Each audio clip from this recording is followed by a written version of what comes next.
Հուդան բորբոքվում է տեսնելով թե ինչպես են Քրիստոսի ոտքերը թանկարժեք յուղով լվանում եւ ասում է ինչու մենք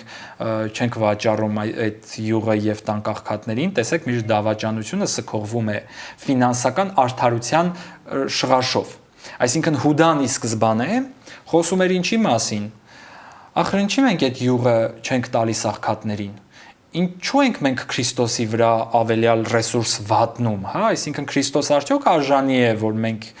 իր վրա վատնենք այդ յուղը։ Եվ այստեղ Հովհաննես Սառաքյալը շատ հստակ մի նշում ունի, Մատթեոսում էլ կա դա, որ Հուդան այդպես էր ասում ոչ թե որովհետև աղքատների մասին էր մտածում, այլ որովհետև գանձանակը տնօրինողն էր եւ գող էր եւ ավազակ էր։ Եվ իր գողությունն ու ավազակությունն էր թաքցնում սոցիալական արդարության աղքատներին գումար տալու թալանը ինչ որ ձև կանխելու այս քողի տակ։ Ընդհանրապես բոլոր ժամանակներում հուդաները միշտ խոսել են աղքատներին պաշտպանելու մասին, որովհետև դա իրենց հուդայությունը սքողելու եւ պոպուլիստական արտահայտությամբ ինչ որ մասաների կողմից սիրվելու ամենահարմար, այսպես մի լծակն է։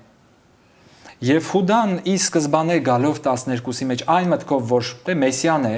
թագավորն է, պիտի հեղափոխություն անի, պիտի իշխանության գա, եւ ես էլ որպես 12-ից մեկը պիտի պաշտոն ստանամ։ Ես այսպես մեկ-մեկ ասում եմ նույնիսկ հաշվի առնելով, որ գանձանակիներ տիրություն անում, առևտուրներ անում, ֆինանսական հարցերներ փորձում իր ձեռքում պահել, որովհետեւ նաեւ կրթական մակարդակում ինչ ավելի բարձր էր, քան մյուս սառաքյալները, իրեն ավելի գոռոզ էր պահում, որովհետեւ Հուդան ավելի, ասում են հայրերը, ավելի լավ կրթություն ստացած մեկն էր, եւ դրա համար էր իրեն վստահվել այդ ֆինանսական հարցերը։ Պատկերացրեք ֆինանսների նախարարի պորտֆելի հետևից վազող, այսպես մի հատ